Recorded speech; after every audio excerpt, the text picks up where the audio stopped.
ሰላም ዛሬ ማሳያችሁ ቤት የሚገኘው ታኩማ ፓርክ ሜሪላንድ ውስጥ ነው። ከኋላ የምታዩት ቤት አንድ ቤት ብቻ አይደለም፣ በውስጡ ሌላ 4 ቤቶች አሉት። ስለዚህ አንዱ ቤት ውስጥ እየኖራችሁ የቀረውን 3ቱን አከራይታችሁ ሞርጌጃችሁን ቀለል አድርጋችሁ መክፈል ትችላላችሁ ማለት ነው። ተከታተሉኝ።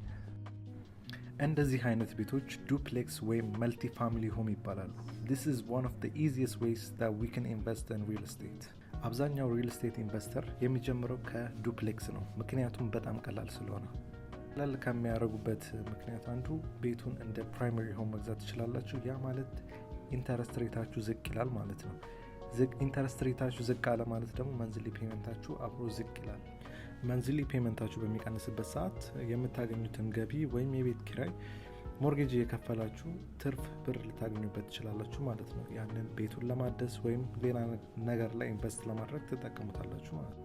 አሁን የምትመለከቱት ቤት ማርኬት ላይ ለሽያጭ አልወጣም። ነገር ግን እንደዚህ አይነት ብዙ አማራጮች ስላሉ እንደዚህ አይነት ቤት የመግዛት ሀሳብ ካሉት በዲሲ፣ ሜሪላንድ፣ ቨርጂኒያ ኮንታክት ሊያደርጉን ይችላሉ።